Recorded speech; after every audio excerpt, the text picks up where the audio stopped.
কথায় বলে দাঁত থাকতে কেউ দাঁতের মর্ম বোঝে না। আসলে কথাটা কেন বলছি একটু পরেই বুঝতে পারবেন। আমাদের পুরুষ জাতি বউয়ের মর্ম বউ বেঁচে থাকতে বোঝে না, আবার যৌবনকালেও বোঝে না, বোঝে যখন বৃদ্ধ হয়ে যায় তখন। তো হ্যালো এভরিওয়ান, কী অবস্থা, কেমন আছো সবাই? আশা করছি ভালো আছো। আজকে রান্না করছি পালং শাক, কুমড়ো বড়ি আর মিষ্টি কুমড়া দিয়ে একটা নিরামিষ রেসিপি। তো রান্নাটা দেখতে থাকো আর আমার কথাগুলো শুনতে থাকো। তো আমাদের সমাজে আসলে পুরুষ মানুষ বউকে ভালোবাসলেও বউয়ের ভালোবাসাটা প্রকাশ করতে পারে না। এটা আসলে লজ্জা আর ভয়। এর জন্য কিন্তু আমাদের সমাজের লোকজনও দায়ী।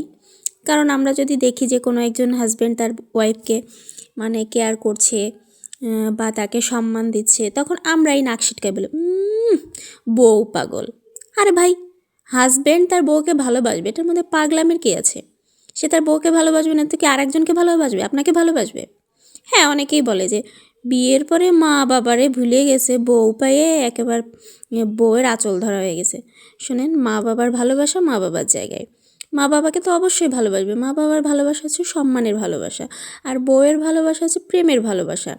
ঠিক আছে, বউয়ের সাথে সে যা খুশি তাই করবে, কিন্তু এটাতে বউ পাগল বলার তো কিছু নেই। আমরা আমাদের সমাজে এখনও আছে আমাদের যারা বাবা চাচা তারাও এরকম বউকে ভালোবাসলেও সেটা প্রকাশ করতে লজ্জা পায় ছেলে মেয়ের সামনে। আরে বাবা, ছেলে মেয়ে যদি এটা দেখে যে তার মা বাবা সুখে আছে, শান্তিতে আছে, তাহলে তো তারাও খুশি হয়। ছেলে মেয়ের সামনে আপনারা ঝগড়াঝাটি গালাগালি করতে পারেন, কিন্তু ভালোবাসাবাসি করতে পারেন না। আসলে আমাদের সমাজের আমাদের দেশের কালচারটাই এরকম। তো আমার ভিডিওটা কেমন লাগলো অবশ্যই কমেন্টে জানাবেন।